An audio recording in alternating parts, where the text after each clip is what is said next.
Welcome everybody to another edition of Wrestling News with the Dude. So, I've got news for you today, and let's talk about GTS Wrestling. So, what happened on yesterday's episode of GTS Wrestling? You've seen that there were two major titles on the line as Hollywood Hooligan successfully defended his YouTube title against the returning of Kamikaze, who hasn't been seen since Grimomania. We also got a GTS championship match as Francesca, the first woman to become the GTS champion by defeating Tony Chini with a roll-up. And all of a sudden after the match, Onslaught attacks Francesca, followed by Punjabi, cashed in his food in the fridge briefcase, won back the GTS Heavyweight Championship. And as we all know, that Punjabi is Tony Chi. But here's the thing, let me ask you a question. Is Punjabi even a word? I mean, I don't know how to spell it out on Google. Pretty sure that it's not even a Japanese word because I don't even know what a handjabi is. I mean, sure, I know what a hand job is, but what in the blue hell is handjabi?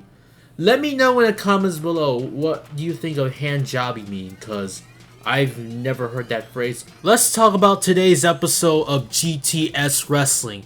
And I gotta be honest, I've never thought I was expecting to see this as an actual final battle match, as these two flying off with all three championships on the line, including the United States Championship, SWF Hardcore Championship, and the GTS Hardcore Championship.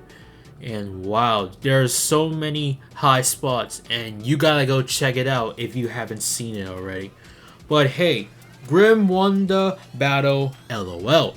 And then after the match, Kurt Bale offered a truce with Grim, as Kurt Bale is once again a DF member. This was an emotional ending, and of course, you won't see Kurt Bale versus Grim again, maybe until 6 months or I don't know! Let's talk about New Japan Pro Wrestling. Especially, we got the G1 Climax 29 coming up. For those of you who don't know what G1 Climax is, it's a tournament that held in the summer, and it's like a competition where each wrestlers meets all other wrestlers in turns. Whoever have the most wins will face someone from the different block who also have the most win in the finals, and the winner will headline Wrestle Kingdom and will get the IWGP Heavyweight title shot. Let's talk about who's on the A block. We got Lance Archer, Evil, Bad Luck Fale, Kota Ibushi, Kenta, Kazuchika Okada, Will Ospreay, Zack Sabre Jr., Sanada, and Hiroshi Tanahashi. B block, we got Jeff Cobb, Hiroki Goto, Tomohiro Ishii, Jon Moxley, Tetsuya Naito, Juice Robinson, Taichi, Shingo Takagi, Jay White, and Toru Yano. And it's great to see some new faces in G1 Climax 2019. But the problem is, why isn't Minoru Suzuki in the G1 this year? I'm kind of disappointed that he's not going to be in the G1 this year. I mean, he should have faced Jon Moxley in this year's G1. Togi Makabe. I mean, seriously, he came to every G1 Climax tournament every year, but it's just sad that he's not going to be entering this year. Or is it because he can't come to America because of his visa issue? And also, Tama Tonga was supposed to be on this year's G1 Climax, but then apparently he asked the officials to be off the G1 tournament this year because he wants to focus on the tag team division instead. The first night of G1 Climax will be taking place at the American Airlines Center in Dallas, Texas on July 6th. You know, it's just sad that we won't get to see Kenta versus Jon Moxley because these two are in a different block. However, I've honestly wanted to see Jon Moxley versus Jay White, Jon Moxley versus Toru Yano. 8 stars if you ask me. And Jon Moxley versus Tetsuya Naito. Oh, not just that, Tetsuya Naito versus Jay White. That would be great. That should have been a Wrestle Kingdom match in my opinion. And also for Kenta, I would love to see Kenta versus Zack Sabre Jr., Kenta versus Kota Ibushi, Kenta versus Hiroshi Tanahashi, Kenta versus Kazuchika Okada. And not only that, I would also love to see Will Ospreay versus Zack Sabre Jr. And these are like dream matches if you ask me. I mean, this is going to be a great G1 Climax tournament. The first time I watched G1 Climax is when I saw last year when I started watching New Japan Pro Wrestling when Kenny Omega went against Kota Ibushi in the B block. And I gotta be honest, I enjoy this match.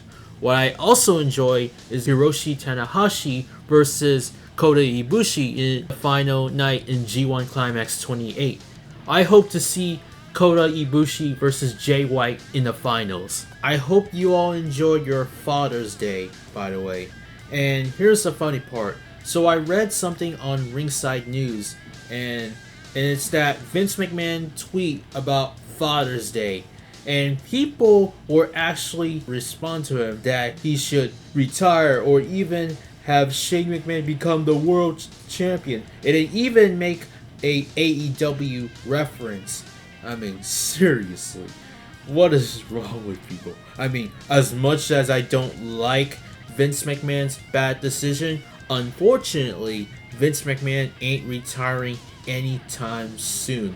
And yeah, things have been way too far or nonsense ever since ratings went down, all because of Jon Moxley leaving the WWE as his contract expired.